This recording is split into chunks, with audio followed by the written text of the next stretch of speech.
Welcome to Booked, where two guys tell you about the books they're reading. I'm Livia Snedden. And I'm Rob Olson. This week's episode is a review of a book. We're back to another book. We're still killing it for the year. This particular book is called The Original Adventures of Ford Fairlane, The Long Lost Rock and Roll Detective Stories. I can't tell you how excited I was to read an autobiography of Andrew Dice Clay. Let's not mislead the listeners. That's not, anyway. By Rex, we're going to call it Weiner, right? Is this straight up Weiner? Rex Weiner? Yeah, I guess. It's Rex Weiner. So before we dive into anything, I want to point out that, and I think I did on the previous episode, that the reason I know about this book, or we know about this book, is that Kent Gowron, who is a friend of the podcast, posted a picture of his copy when he received it, and I was like, wait, what is this? And immediately notified Livius and ordered copies of it. So because I knew Livius, you were a big fan of the movie The Adventures of Ford Fairlane, and Andrew Dice Clay in general. I'm sure we'll get into that. Yeah, I love Andrew Dice Clay, and I knew this wasn't the autobiography. And I'm gonna jump ahead a little bit because I messaged Rob. I was like 4 pages into this book, and I was like, I have to put it down because I keep hearing Andrew Dice Clay narrate.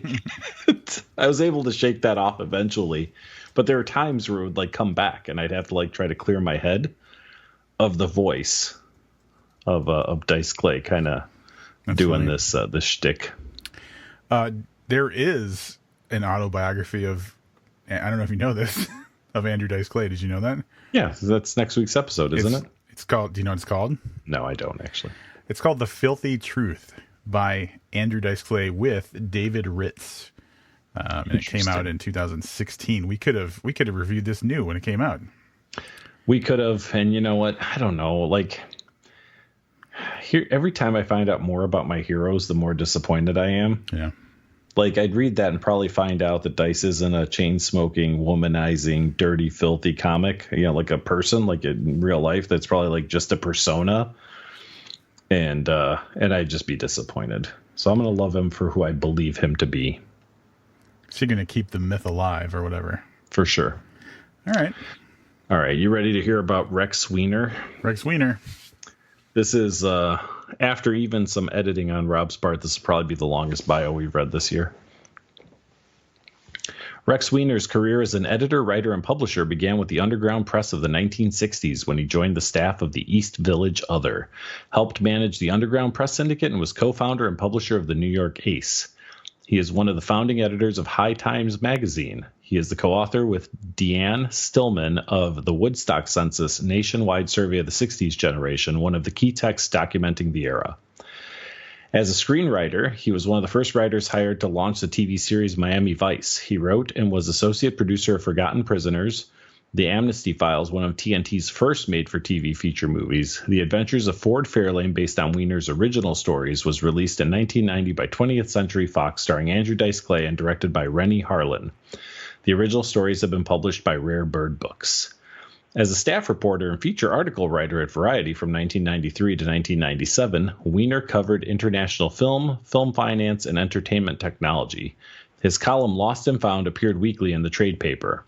A native of Brooklyn, New York, Rex Weiner has lived in Los Angeles since 1981 and in the town of Todos Santos, Baja California Sur, Mexico, where he is executive director and co-founder of the Todos Santos Writers Web Shop. What town does he live in? It's like 8 names. Todos Santos, Baja California Sur, Mexico. I think there might be something wrong with that. I don't know. That's a mouthful. That is. So Rex Weiner has done stuff. How did he not mention that he was the editor for Swank magazine? Yeah, I was going to say. The most impressive thing in his entire like resume. So, yeah. And especially considering it was in one of the supplemental pieces, I can't remember exactly where in this book, he specifically said that when he left as editor, they went to a pictures only format. So like he held out on the writing until like the very the bitter end, and then they shut it down when he was gone. That might have been a good decision on their part. I've seen Swank magazine, and I mean, who are we kidding, right? So magazines like that have words in them, so you have an excuse to just not look like a pervert. And let's be honest, it's just better if they fill it with more pictures. They're like, Rex, I don't know how many times we have to meet about this, but we've run the numbers. It's not the words that are selling these magazines. Yeah, I feel like, Playboy has great articles. They publish great stories. That's just so they don't have to pay more chicks to be naked. I guess that's a good point. I never thought of it that way. Mm-hmm. Yeah. Yep. Swank needs to lean into that. Do they still exist? I'm going to find out, but I highly doubt. I mean, like in today's era of internet pornography, the fact that like a dirty magazine would exist at all would be surprising. Dirty magazine. That's get some back issues on eBay. They don't have their own website, if that's a thing. That's awesome. Yeah. People also search for Genesis, Gent, Club, High Society, Gallery, We, Barely Legal, Jugs, Penthouse, and Screw. Out of those, I believe I'm not familiar with Screw magazine. Wow. Yeah. You can get a copy. Hold on a second. You can get a copy of Swank Magazine from discountmags.com right now. Not a copy. You can get 1 year, 6 issues for $24. So I'm guessing that it's still in play. There you go. Although the cover they pictured, I'm pretty sure, is from 15 years ago. The girl is naked, holding a cover, like a copy of like American Psycho or something. Very dated. It's two naked girls, and one is holding the other one's legs up, like in a really uncomfortable position. And they are perverted sisters of the flesh, Sasha and Misha, in heat, with an exclamation point. Oh, as a matter of fact, this magazine cover has 4 different exclamation points on it. Essentially everywhere they could put one, there's an exclamation point. Wow. Well, they want you to get excited. They want you to be enthusiastic about the Sasha and what is it, Misha? Sasha and Misha. We're really going off on a tangent here. I should probably just do the synopsis for the book. Let's do that. All right. So I can't. Livius always reads stuff way better than I do, so I apologize if I have a much easier task and I'm probably going to mess it up way more. Before the movie about a rock and roll detective, there was Rex Weiner's noirish stories capturing the punk rock 1970s in New York and Los Angeles in all their gritty glory. First published in the New York Rocker and the LA Weekly in 1979 and 1980, the stories became the basis for the 20th Century Fox motion picture starring Andrew Dice Clay. From CBGB's The Mud Club and Tier 3 in New York City to the Starwood 00 and the Cuckoo's Nest in LA, Ford Fairlane takes you back to a sexy, violent, and explosively creative time and place that live on in rock and roll legend, brought authentically to life in these hard-boiled stories. I almost said authentically. Right. So I don't know how this happens, and this is not a slight against Rex or whoever, but this has been coming up a lot. I've been noticing this on the internet. Typos? Yeah. From like major publications too. And I can't tell you right now, off the top of my head, but every time I see it, I look back to see where the article was, and it's always a website that people know. Yep. It's not, I'm not on like robsblog.com or whatever. It's like big sites. This is from a publishing house on Amazon. And you know how I caught it, Rob? Do you want to know how I caught it? There's a little red squiggly line under this goddamn thing from when you copied and pasted it into our document. So there you go. All I'm going to say is there are no typos on robsblog.com. That's all right. robsblog.com. 2 B's. Is it a real thing? Do you think that's a real thing? I don't know. I wonder how many people are going to go to it, though, and see and try to find out. Find out right now. I'm going to find out. Oh, no. I am going to try to treat this review completely independent of the movie The Adventures of Ford Fairlane. I may fail at doing that, but I am going to try. So that's my disclaimer for this episode. All right. I think I'm going to succeed at that more than you are. So basically this isn't a novel. First of all, I want to point out it is, it says it's the long lost rock and roll detective stories. And then when you look at the contents, it's broken up into essentially 2 main sections. There's the New York and Los Angeles section. So what it boils down to, on a previous episode, we covered the fact that like there was a a discrepancy in the number of pages between what Amazon said and what the actual print book is like. 130 pages. Really, the stories go from, on the print book, about page 30 to about page 107. So you're looking at like almost 80 pages of story. The rest of it is introductions and, back matter, like extra features like interviews and stuff like that. So the actual stories, about 80 total pages, and they're broken up into the New York section, which was a section of, they were just serialized. It's one story that was serialized, so it's broken up into pieces. Los Angeles was the other story that was serialized, so broken up into pieces as well. But really, we're talking about two stories. I'm really thankful that as serialized pieces, sometimes what happens is the writer feels a need to kind of catch you up, and there's a lot of repetitiveness. I've read stuff before that was collected into one volume, and it's like you finish whatever the first portion of that is, and then like the first page or two of the next one kind of reiterate what was happening previously in it, which gets really annoying as you're sitting and kind of reading straight through. So super refreshing that didn't happen here in this book. For sure. So I don't really know how much we're going to be able to... I was thinking about this, like, they're short stories, so we probably can't talk too deeply about this story, but I don't really know how much we have to worry about spoilers either. I doubt there will be spoiler talk for this just because, again, short stories, not a lot to go over. But they're two separate stories that basically have a beginning, middle, and end, and it's him doing detective stuff. And they're fully realized stories. Each of them kind of has like a setup, and then there is an ending to each story. And obviously it's like, this particular story is over, but he continues to be a rock and roll detective. The first story is about a missing guitar that Ford Fairlane is hired to retrieve. And this is when he's in New York and he's hanging out at all the rock clubs. And one of the things I guess we didn't mention is there's an intro by Rex that talks about how he developed these stories. And he spent a lot of time in rock clubs. He was in a band and stuff. So he tried to bring a detective into the world that he already knew. So the first case we see Ford on is a missing guitar, which of course turns into something much bigger than a guitar theft. Yeah, there's also, in the course of his investigation, there's a girl that pops up that becomes important, that like he's trying to find her to get information, and everybody's got their own little like detective agendas and stuff like that. But it's written very much in like a very traditional, I would say, hard-boiled detective kind of way. Just that, the places that this dude is frequenting are all centered around the music scene of the time. So it's got a lot of, I would assume that everything that was name dropped in the book actually existed at the time, right?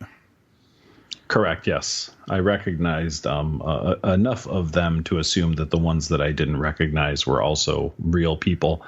Not like the villains weren't real people in the first story. So the story, like I said, I don't know how much we're going to worry about spoilers. They weren't real people, but everybody he talks to that's part of a band or a band he was going to see or they happen to be playing at the bar that he's going into for information, I believe to all be real bands. Yeah, like he was throwing food at one of the Ramones. So that actually is from this is all a blur for Rob. That happened. That's from Rex Weiner's story, not from the Ford Fairlane story. Oh, really? Yeah, that his first gig with his band was opening for a band called the Ramones, who apparently weren't a big deal then. Yeah. I read this all very quick, so that's okay.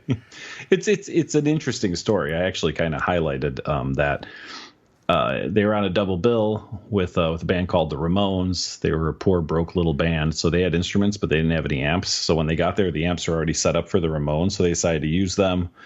The Ramones got there, saw they were using them, words were exchanged, and allegedly Rex hit one of the Ramones in the face with a pie. That he like paid a guy to go out and get while the argument was going on, which is like the best part. Go get me something to throw at this asshole. Right. So yeah, the story is maybe a little wackier than a hard boy. Should we just talk about the story? Yeah, I think we can just lay it out. All right. So it turns out that there is a group of people.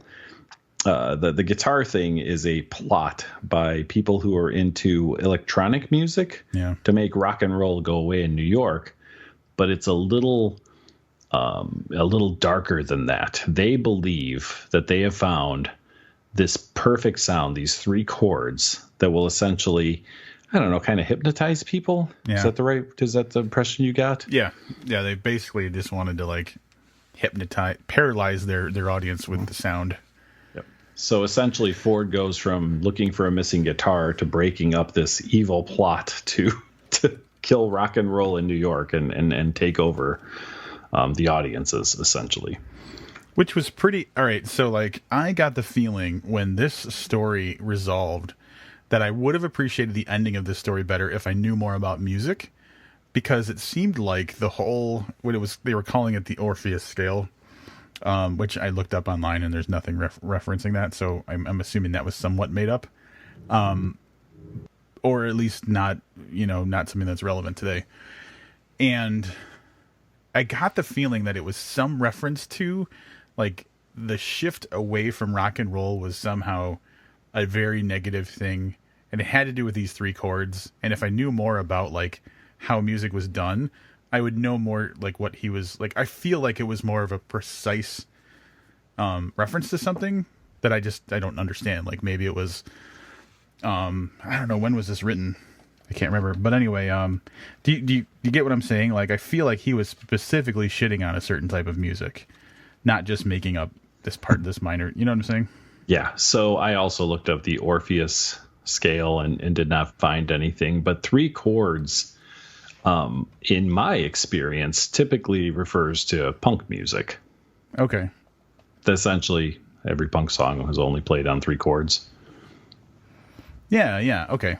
So that's possibly, but they were electronic. So, I mean, it wasn't, you know what I mean? Like, he made a distinction of not just leaving the 3 chords there open for interpretation. Those guys were all like super into like electronic music, right? Which would not have fallen to the punks, so to speak. Yeah, that's interesting. But yeah, like, so I'm wondering in the late 70s, early 80s, what that would mean. But that was really close to the emergence of like industrial music and like, early electronic stuff. Yeah. So new wave, a lot of new wave stuff coming in then. There was all keyboards and whatnot. So yeah, I'm sure that's probably a little bit of a nod to that. Yeah. Not much else to say about the story itself. I guess we can go into the next one and then kind of maybe talk about the differences between them and so the next story is Ford has moved to Los Angeles. So different scene, different different type of music. Definitely a different feel for this guy who came up in New York, and this time he's looking for a girl. Yeah, so he is hired he's hired as kind of like a glorified bodyguard at first for, I think it's a girl named Wanda, because her manager, she's about to start a European tour, I believe, or like an international tour, and her manager doesn't want her getting anything going wrong before she starts this tour, so he's supposed to basically just make sure she gets home safe and is ready to take off, I believe, the next day for whatever international thing is going on. And obviously that doesn't go according to plan. He gets knocked out. She is missing when he wakes up, and now he has to find her. And so he's following the clues he has and looking looking into things. And along the way, bodies start dropping and it gets way out of hand. It does, and in a really short space. I mean, these are super short stories. Each one has 6 parts. What'd you say? It was 80 pages of story altogether? Yeah, and the first story's bigger, so I think this one's like 30 pages. Yeah, so yeah, we're looking at 30 to 50 pages for each story, so they move very, very quickly. But constantly on the move. There is no downtime in any of these stories. Everything in each one of them has cause to advance the story. So there's not a lot of backstory on anybody. We don't find out about the origins of Ford Fairlane or anything like that. We're kind of dropped into the middle of his life. And not so much like a character piece. I mean, the characters that get developed in this are really brought to light, or like the music scene in New York and California in the late 70s, and not so much the characters themselves.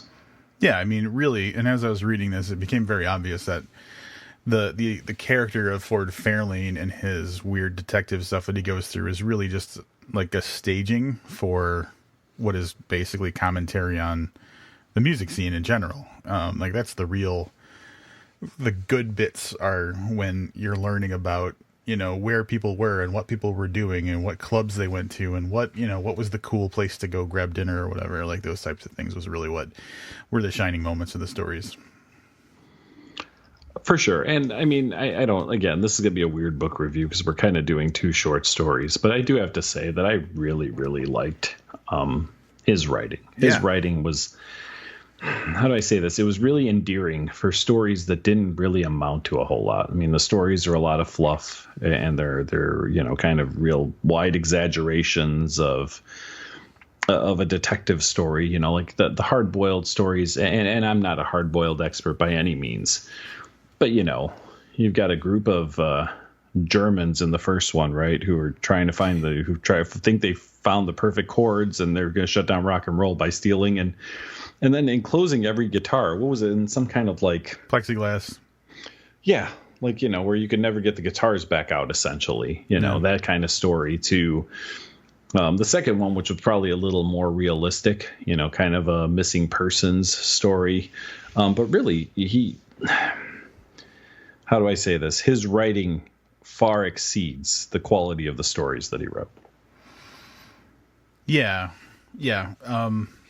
I agree. It was kind of like a cartoonish use of detective stories, but man, and I guess we can go into some of the little observations I made, but like the first one I'll mention is like, if you want to talk about like keeping you entertained, especially in the LA story. No, I believe it was maybe in like the later half of the New York stories, but also popped up early in the LA story was there was a line like you could tell they were cops, which was probably one of my favorite things in this entire book because like he's in a club and he's like, you could tell they were cops because they were the only two with long hair, and then like and then like he'd go to a different club and then plainclothes cops switch up and he'd be like, you could tell they were cops because they were the only one that was wearing like tweed coats that fit or something like that. Yep. Yeah, there was probably 6 or 7 of those, and they were all great. And that's what I'm saying. Yeah. Super talented and engaging writer, outside the bounds of the stories he told, for sure. Yeah. And then there was... oh, I'm sorry. That's okay. While we're on, kind of quotes, this might be my favorite thing I've read in a while. Ford runs into this girl, and he says... She looked good, too good. I wanted to grab her and say a lot of things about the moon in June, but it was the middle of March and we were both out in the cold. Yep, that was a standout line. That was a very good one. Fantastic. There is I'm gonna read an entire paragraph of something because this I think it really sums up the style of writing that is pretty consistent through this book. The setup is Ford was held captive, like locked in a closet somewhere. And someone had snuck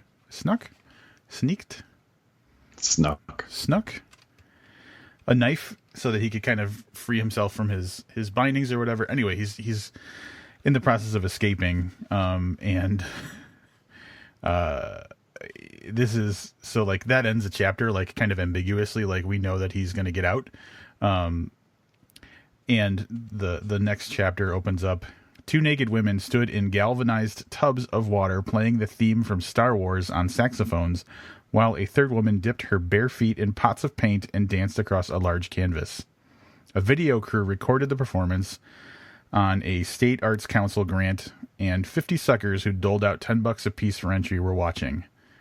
Then the ceiling opened up and a guy clutching a knife dropped down, kicking over the paint pots and knocking one of the naked broads out cold.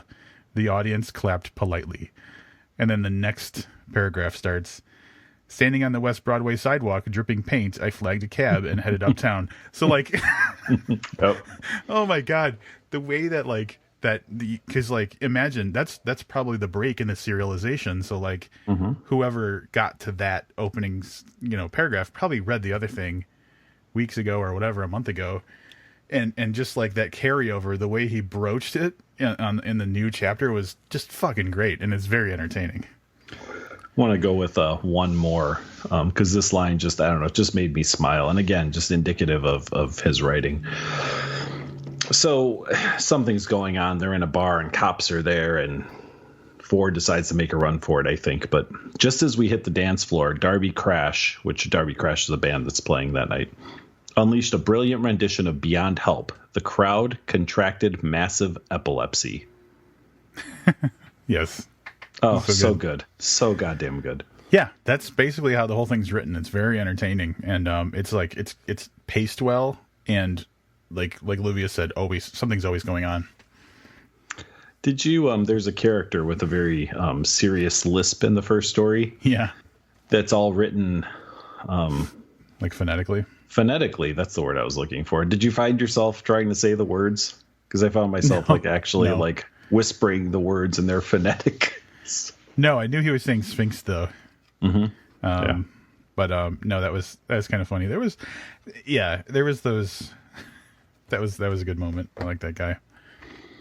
One thing I want to point out, which happened in the LA part, a lot of, and I think we've made it clear, he does a lot of name dropping of bands that were relevant to the time, like the late 70s, early 80s. And locations and stuff, clubs, restaurants, things like that. But one of the bands stood out to me because, and I won't pretend like I don't know if Livius knows because we talked about it before we got on the podcast. Because we know someone who was in that band, and so it was like a really cool thing.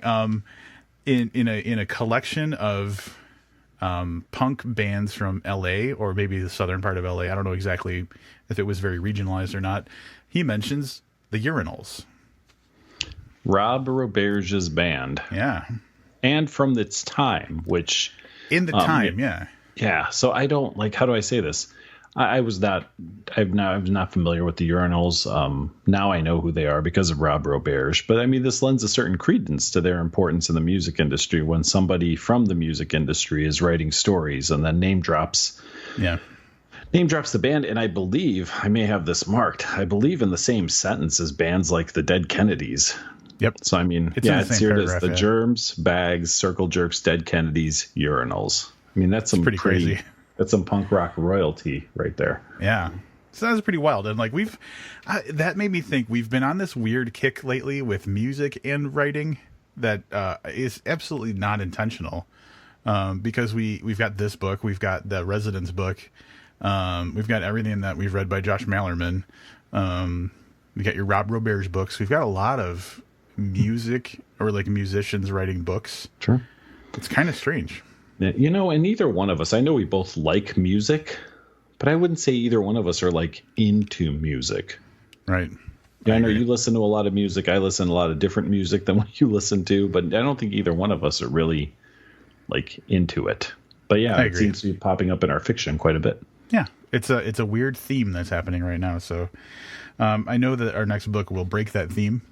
We'll talk about that later. But it was worth mentioning, and especially how they have kind of connections to each other. Like the fact that Rob Roberge came up in this book was really tickled me. Yep. You ready to wrap this bad boy up?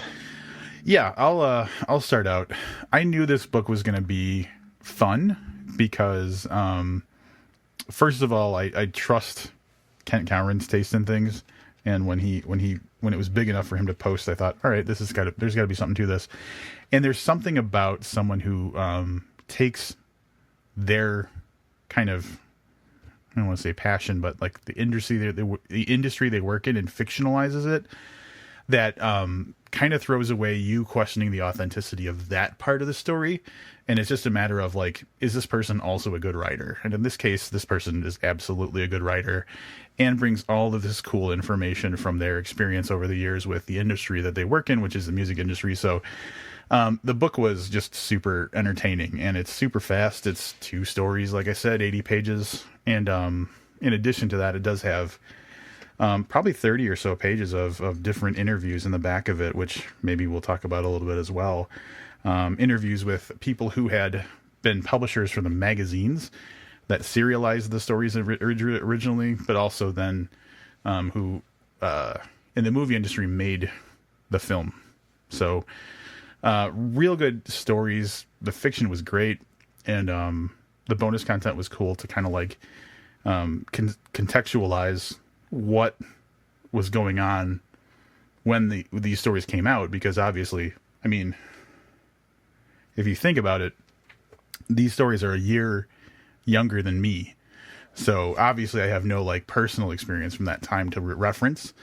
So the book does a good job of contextualizing the stories as well. So I found it very entertaining and easy to read and fun. And I'm going to go 4 stars. I said something on the last podcast and I'm going to stick to it. Fully -1 star for the price. Price is important.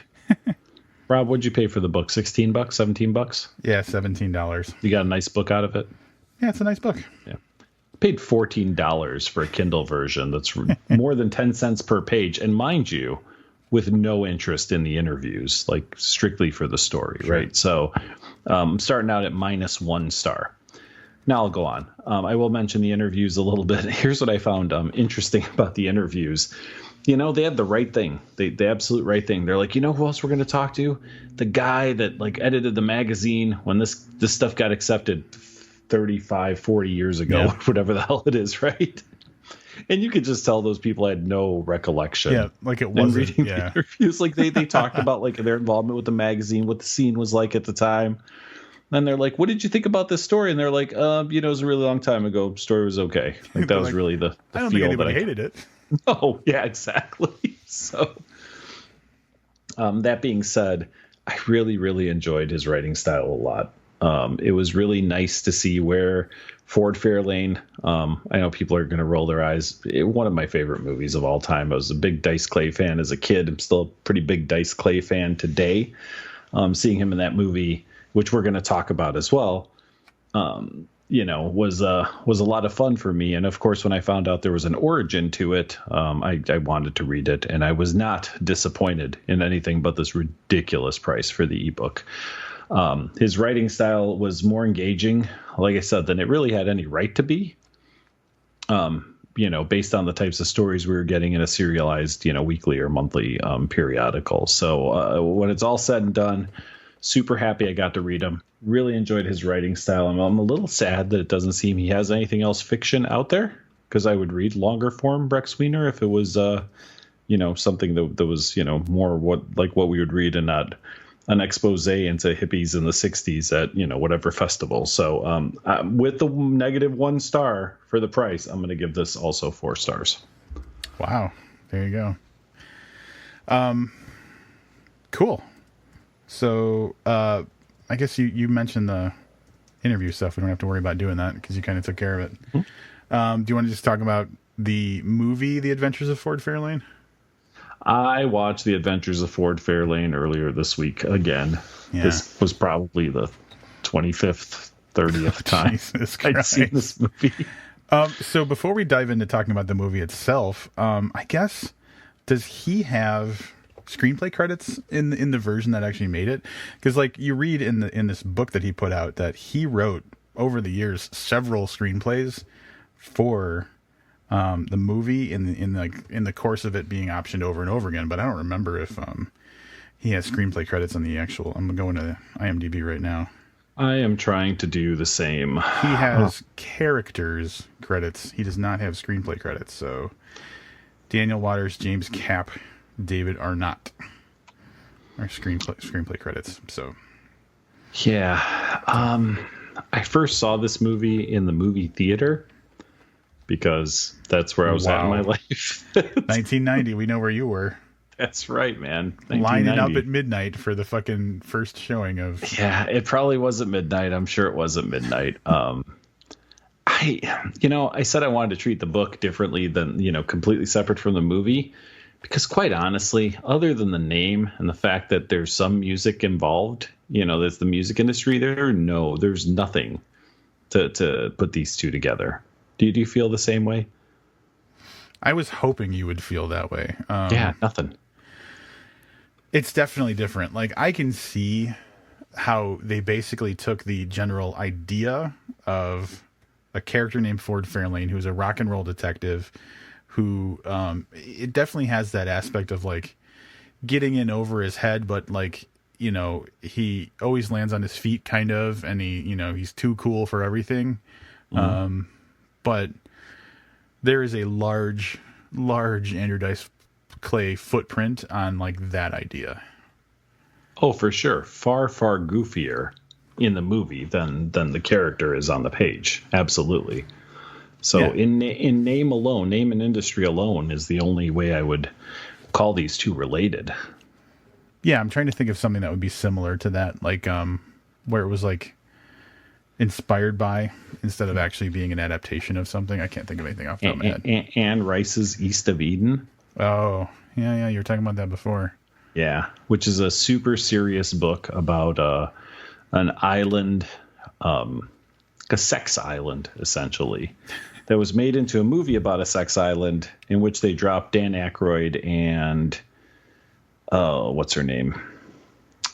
Any rate, they drop in two silly detectives that are investigating a mystery that completely takes away from the whole story. So yeah, very similar to that. That might have been made around the same time. That might have been the same people. Now that I think about it, like that made that decision to take a story and really kind of turn it on its ear by trying to over funny the movie. Now, here's what I'll say. Like, I'd watched in the last probably 6 months Ford Fairlane at one point, and I thought it was okay. It was about what I remembered it to be. This is where I'm going to be just breaking Livius's poor heart.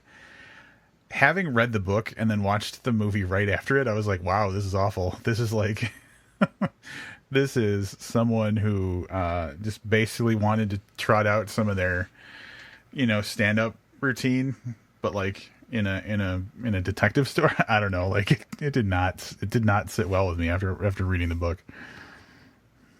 Yeah, I don't feel any different about the movie. The movie's dated. In order to really enjoy Ford Fairlane, you either had to have seen it then or really kind of put yourself in the Wayback Machine. Yeah. And try to get a feel for what movies were like, comedy movies at that time. But there's a pretty impressive cast. I think you have to admit that, right? Oh, yeah. I was about to say that there's a lot of vagina jokes, but or we could talk about that. There is an impressive.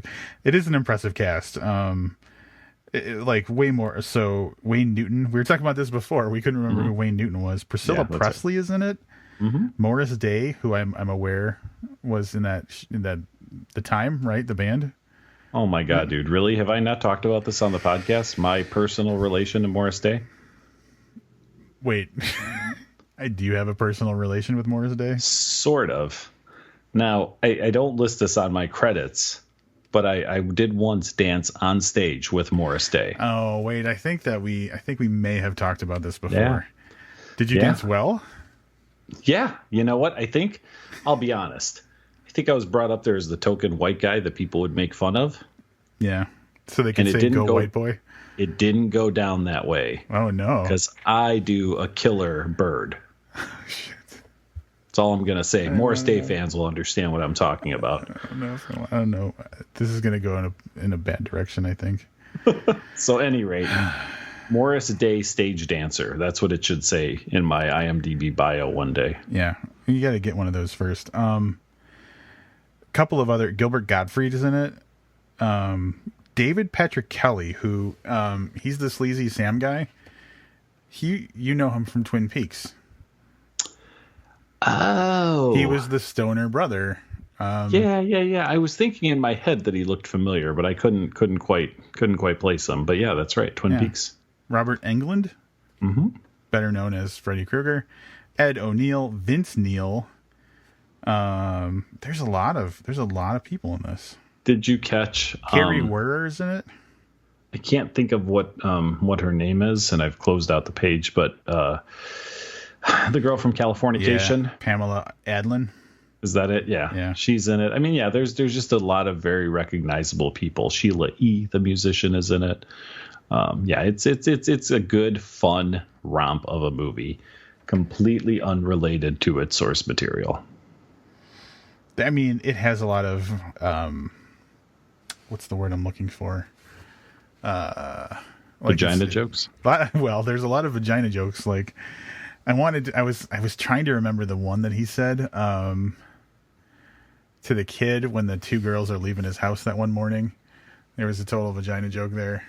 No, what I was going to say is it's very slapsticky. Like, there's a lot of, like, the fight scenes are just kind of campy and stuff like that. And, like, that opening, so, like, he goes to a club. And it's where, it's at the beginning of the movie, and, like, that's where we introduced that sleazy Sam dude and stuff. And he's got this fucking routine where he, like, lights a cigarette, and it takes, like, a minute. Like, all of, like, the different little jerky moves he has to do, and he's flipping his coat open, and he's got, like, amazing. A leather fucking, like, cigarette pack holder inside. It's like a holster for cigarettes. You never had one of those?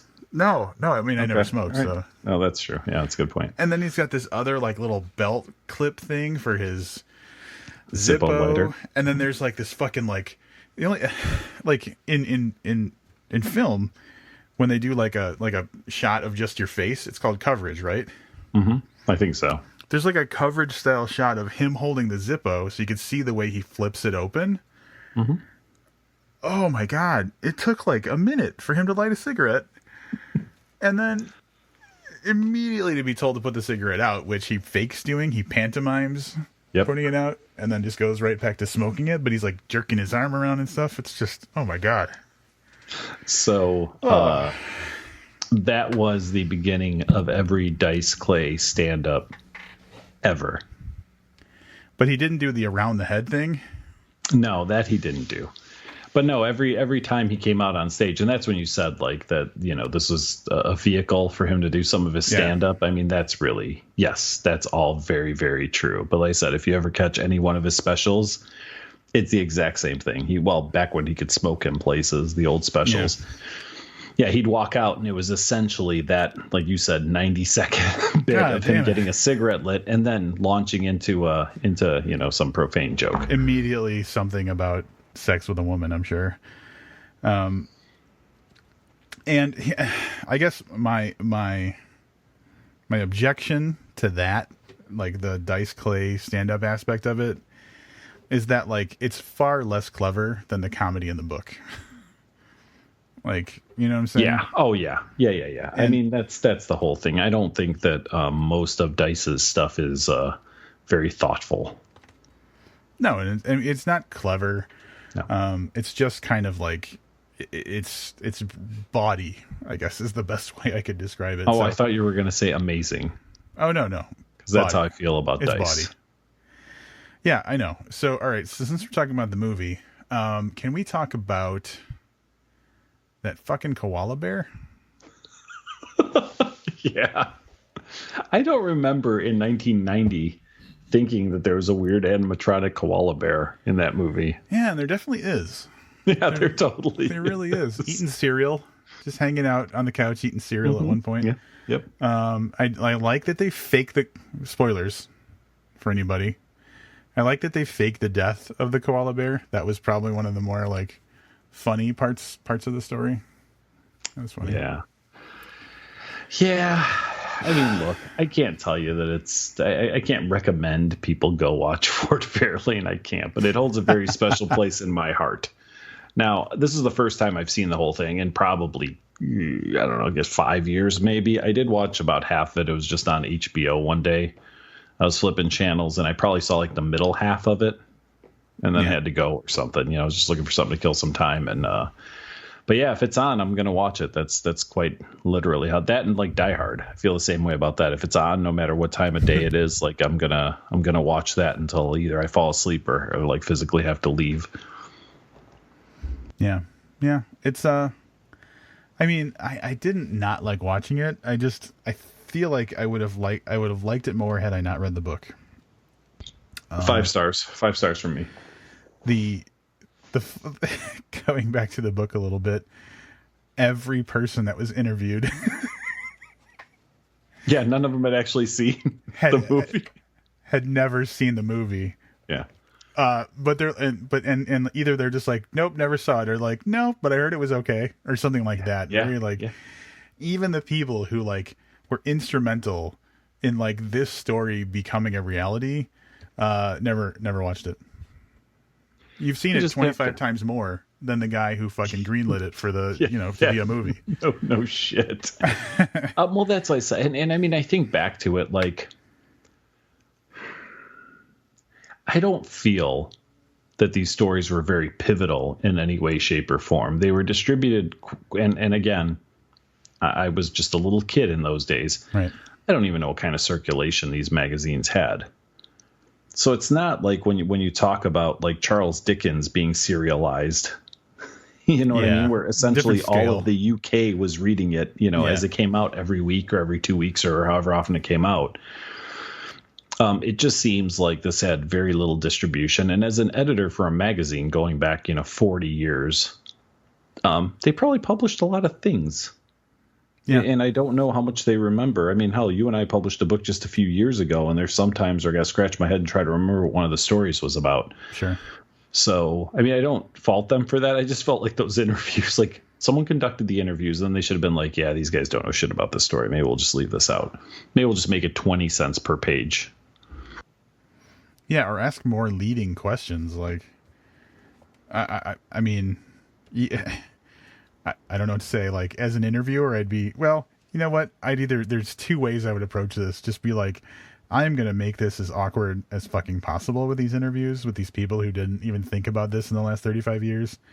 Or I'm going to craft an interview in a way that like makes the best of maybe they don't remember so much. And they obviously went with like, I'm going to make this as awkward as hell. Yeah, no kidding. Jesus Christ, Pat Thomas. I did enjoy the book though. The book's great.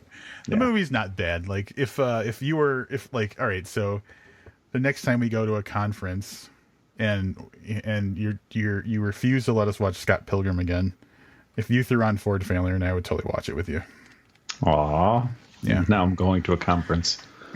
Specifically for that reason. Just to make sure you hold. I'm going to bring the audio, just this clip with me that I'll play on my phone over and over as you're telling me you don't want to watch Ford Fairlane. Oh, all right. So here's a criticism that I forgot I had about the movie.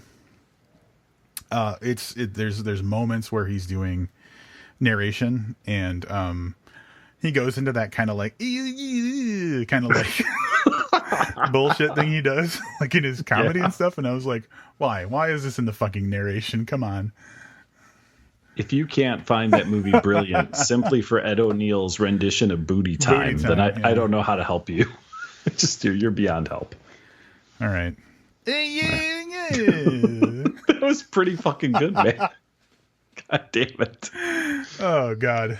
Yeah. I've seen Dice Clay live twice. Wow, seriously? Once in his absolute heyday, would have been 1989. I think it was the night before Thanksgiving. An absolutely sold out Rosemont Horizon, which for people who aren't familiar is probably a 18,000 seat. It's a big venue. Arena. Yeah. Yeah. It's a big arena. And then I saw him at the Vic Theater like 10 years ago. Oh no. And there were a lot of empty seats. so that's That's sad.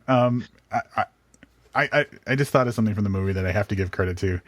You have to give it up to a movie that has Andrew Dice Clay in full, like, huge, stupid leather jacket, mixing it up with Robert Englund in a boat that's sinking. That's they're hitting each other with like giant dildos and shit. Yeah, that whole scene is brilliant. That was the action apex of that movie. And I mean, not to continue talking about this movie, but the fact that Robert Englund's character just won't die. That's true. He does. He should have died like several times. And it's great because he just keeps coming back. And he's just like, hello. Yeah, I actually use that hello on occasion. I'm telling you, it was in my formative years, man. When I was a kid, I wanted to grow up to be Andrew Dice Clay, not the comedian, the person. That was my goal. Yeah, that's cool. I don't remember. I'm hesitating on that because it immediately made me think, who do I want to be, or who did I want to be back then? And I couldn't come to like an easy answer to that. I don't think there was anybody that was like, that's who I want to be. Oh, he was so wonderful. Yeah. I've watched the Dice show on Showtime. Yeah. And it's fair. It's fair to watch. Yeah, I'm not going to say it's great. I'm not gonna say it gets my heart all at Twitter at the fact that there might be a third season or whatever, but it was definitely very watchable and enjoyable. Yeah, I watched the first episode, and that's it. Yeah, that's it. So there you have it. That is our review of The Adventures of Ford Fairlane, the book and the movie. Yeah, pretty exciting. I was glad this happened when it did, and that we were able to jump right on it. It's very timely. The book came out, I think, the 17th, so it's only like a week after the book was released. And I only see one review of it on Amazon, which is kind of sad to me. Is it by Ken Cowron? The review is by a dude or a woman named C. Cohen. It's a 5-star review. That's good. Collected together for the first time. It looks like they're kind of redoing a synopsis. If you only know the character from the movie, you're in for a treat. With a story taking place on each coast, you get a glimpse of what each city was like in the late 70s and early 80s, when the music scene was thriving, as well as being redefined. 35 plus years after publication, these stories that utilize real locations and the occasional celebrity cameo really like a gritty time capsule of places that are still standing but no longer exist. I bet you C. Cohen was around back in those days. Did this put you in some kind of weird nostalgic thing? Because I happen to notice on the social medias that you were sharing that you were watching a movie that even predates the book, The Adventures of Ford Fairlane. Yeah. Was it yesterday? I believe it was yesterday. So recording this on Sunday, the 29th of July. So yesterday, it had to be yesterday, Saturday. I posted that I was watching the Robert Redford classic, 3 Days of the Condor. Are you familiar with this movie at all? I know it exists, but that's really all I know. It's a spy film, but other than that, no, I've not seen it. So the 3 Days of the Condor is a movie that came out in 1975, starring Robert Redford. Also had Faye Dunaway and awesome people like Max von Sydow and stuff like that. For me, I'd always heard of it as like the quintessential spy movie, just because like the basic layout of the movie is Robert Redford works on a team of people who read every book that's published in the world. And what they're doing is they're looking for like terror plots and stuff like that either, sound real or like may inspire people to do bad things. Basically, they're taking all the books in the world and figuring out how could the plots in these stories be a threat to national security. Doesn't that sound cool? That does. And I'm sorry to derail you. How the hell is Brendan Fraser in this? Brendan Fraser's in it? Yeah. He must have been Never a kid. mind. Hold on. Never mind. Are you looking at the wrong thing? I am. Sorry. And here's why. I actually pulled up. Apparently, there's a network called the AT&T Audience Network, which is probably a surprise to everybody. Yeah. So that's the first surprise, is that there's a network I've never heard of. No, they have a TV show. They just announced their season 2 for Condor, which is based on 3 Days of the Condor. Oh. And unfortunately, in having both these tabs open, so the cast also includes, and one of the names is Brendan Fraser, and I was like, what was he like? Like he was a baby? Is there a baby in this movie? That's funny. Well, I'm wondering if he was he was born in 1968, so he would have been 7 years old. Yep. So at the opening of the movie, basically he goes into the office, and it's obvious that the office is being surveilled, and he gets sent out to do like pick up the lunch order for the whole team. And he goes out the back door because it's raining and it's closer to get to where he's going through the back door. So the people who are watching the building from the front don't know he's gone. They roll in and they murder his entire team. And he comes back to just this massacre and basically goes on the run because he doesn't trust anybody and he's trying to figure out who's trying to kill him and stuff like that. And so it's like this cat and mouse kind of thing. Like the synopsizer we were talking about in the previous episode. Locked in a deadly game of cat and mouse. He's trying to figure out who's trying to kill him, and he's trying to stay alive. And so it holds up remarkably well for a movie that came out 43 years ago, right? Yeah, 1975. Right? Yeah. And I watched. Here's the reason. You want to know why I watched it, right? Yes. It always kind of had this legend about it, so I knew there was something that I started watching at one time, didn't finish, and I wanted to watch it. And for some reason, iTunes this past week had just like a billion movies that were like $5. And so I bought a few movies, and this was one of them because I knew it was a classic that had a lot of acclaim to it. And so I bought it and I watched it. Apparently, it was based on a book called 6 Days of the Condor, so they must have had to shorten it up for the thing. So what happens? How much money do you spend when iTunes runs a deal like this? Because I feel like you just snatch up everything that's on sale. Is that fairly accurate? Let's see.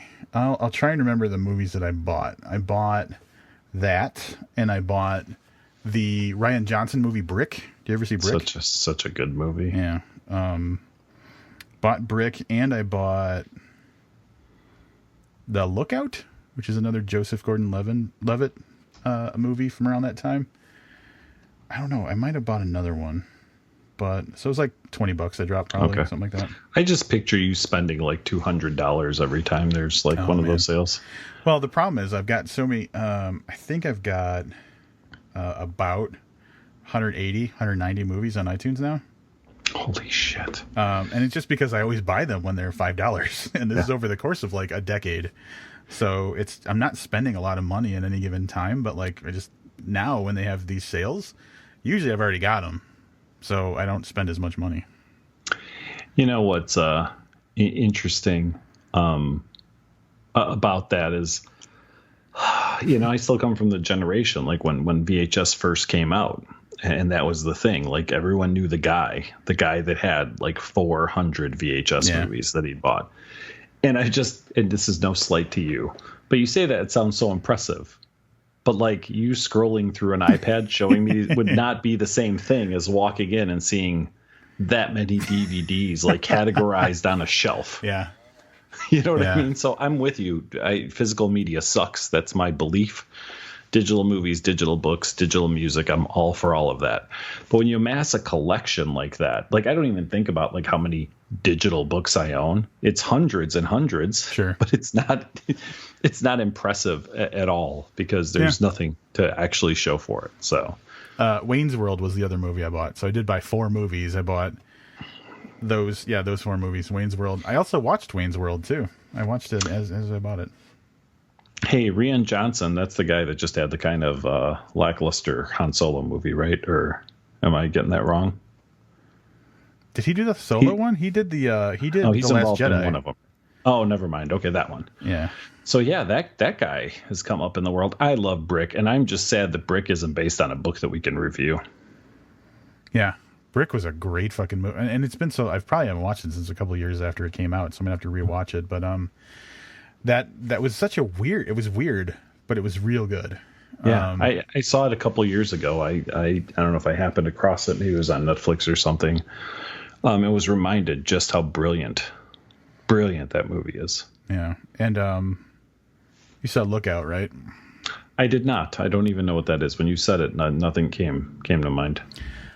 It has nothing to do with Rian Johnson. It's definitely just a Joseph Gordon-Levitt thing.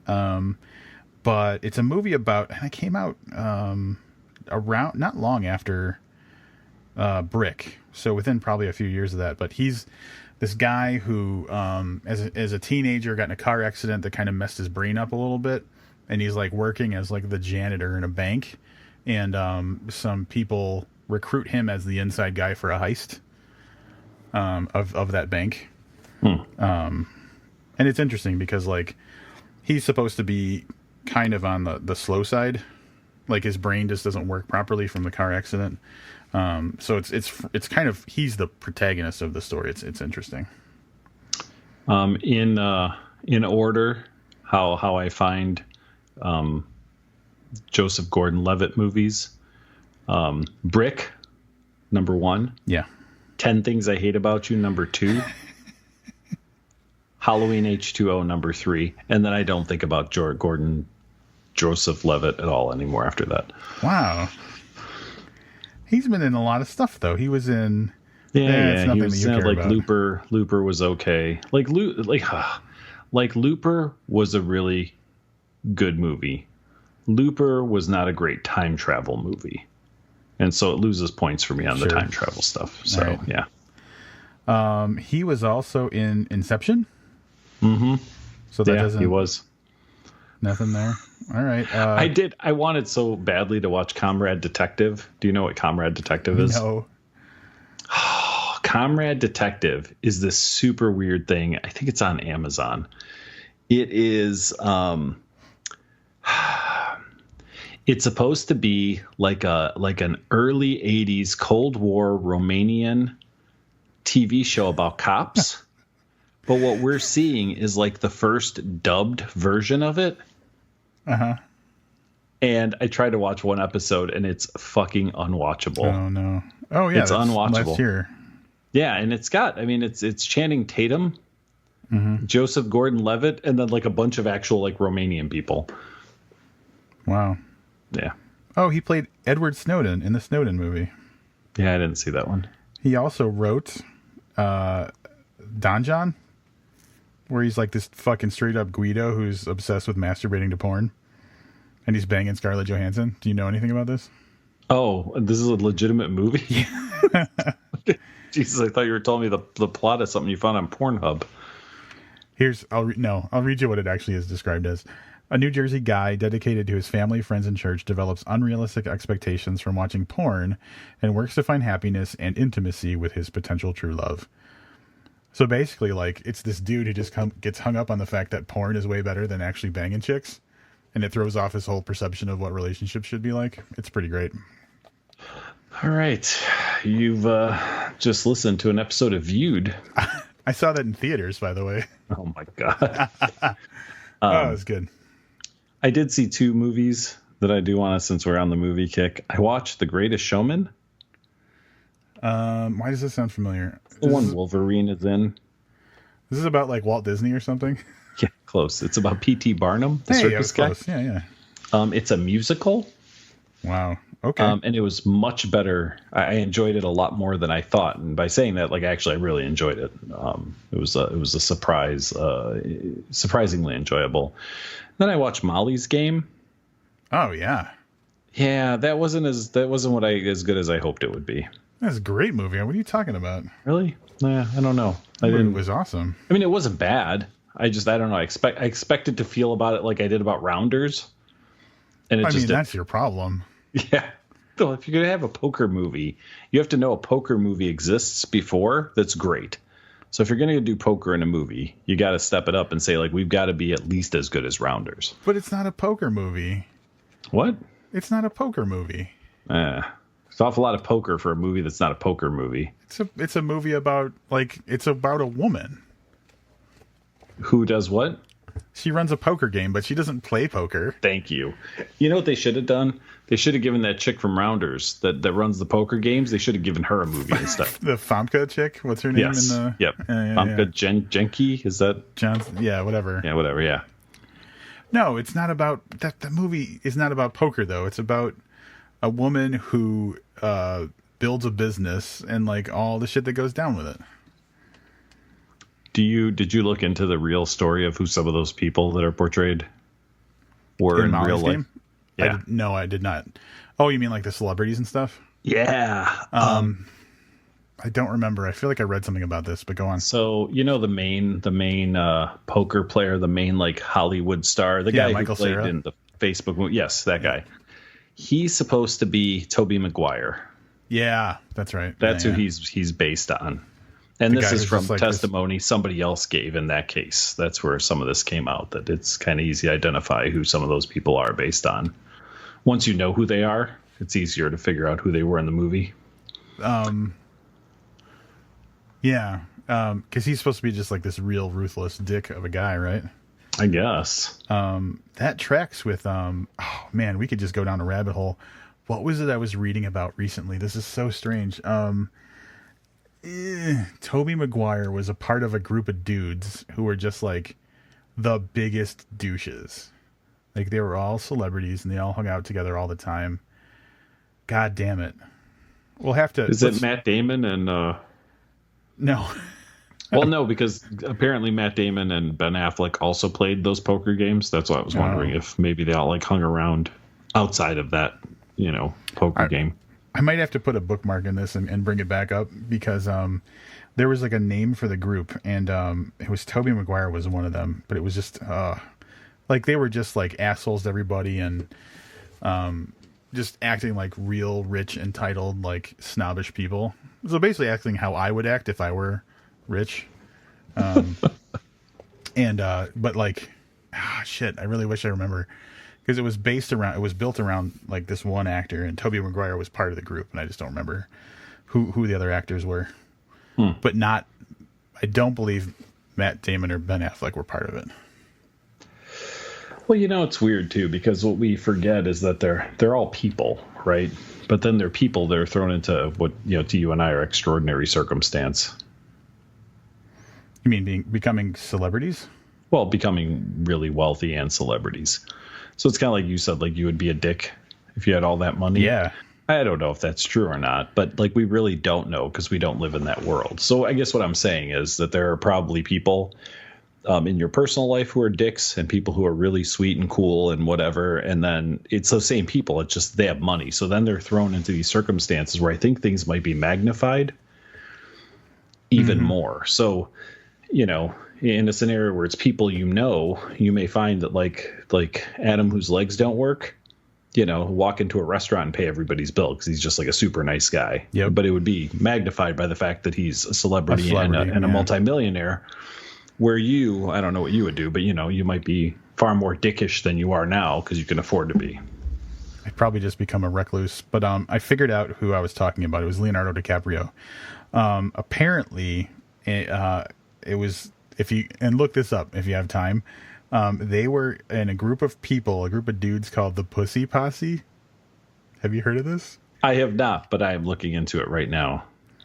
So is Leo DiCaprio and David Blaine, the magician. Oh God. And Tobey Maguire. Oh, this is the worst picture of the three of them. Are you looking at the unauthorized history of the Pussy Posse? Are they in robes? Yes. Yeah. They needed a lot of money because I got to tell you that look is not working for any of them. No, it's not a good look. But yeah. So read up on. I don't know how I came across this, but like they dubbed themselves the Pussy Posse, and I don't think they meant it in a way where like they were wimpy people, like they weren't a posse of pussies. It's interesting. Like they have all of these exploits where they were, there's examples of them just doing really dickish things to people, and just being really rude in public and everything. And I think there's a movie that was supposed to be made that was basically about a group of dudes who it was exactly them, but like in movie form. And I don't think it ever got made, or it got made, but it never got distributed in the United States or something like that. It's a fascinating little snapshot of some celebrities that you never heard about. This whole Pussy Posse thing. It's wild. I'm really surprised in the current environment that all this stuff hasn't come up, Yeah. Well, I don't know how much it is. So like, I don't know if they were being dicks specifically to like a lot of this, a lot of the stuff that's the blowback with people right now is either they were straight up rapists or they were being like, they were degrading people of protected classes. So like if these guys were just being like dicks to waiters and stuff, there's not going to be a Me Too movement for that. Does that make sense? Yeah. I mean, let's see. Maguire and DiCaprio are right to be worried about how they came off in Don's Plum, a movie so overtly misogynistic that also feels like such a close reflection of how the Posse probably talked and acted in real life. In making a movie with each other, the Pussy Posse accidentally brought their secret back table debauchery to the forefront. Stop looking at me like that. I'll fucking throw a bottle at your face, you goddamn whore, DiCaprio says to a girl in tears while Maguire and Connolly laugh. That's the one. What's it called? Don's Plum. Don's Plum. Yeah. So, yeah. What a terrible name for a movie. Yeah. They're not good at naming things. Pussy Posse. Yeah. Yeah. So anyway. Yeah. I guess that's David Blaine. David Blaine. I'm not going to say anything. David Blaine is a very talented magician. You but imagine he looks, if like, but he looks like there's something not quite there. yeah. What if we had like? I can't imagine having like a serious magician in my core group of friends, because I would just constantly make fun of them. I would have to constantly make fun of them. But you'd still put on your pussy posse jacket when you guys went out together. I'd put on the weird like leopard skin robe or whatever. God, it's so fucking terrible. Where is this podcast gone? All right, we're gonna rein it in.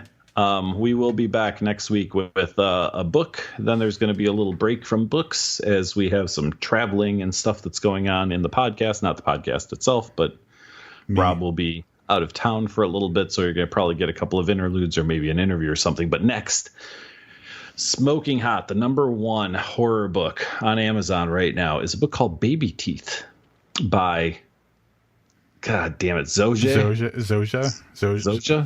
Stage. So you definitely want to tune in next week to hear us butcher that name repeatedly. Until then, hey, thanks for listening. I'm Livia Snedden. And I'm Rob Olson. Fucking goddamn it. You couldn't get it on the open either. I just don't know my name. Part, the one thing you should have memorized. Thing I've known my entire life. And I'm Rob Olson. Keep reading.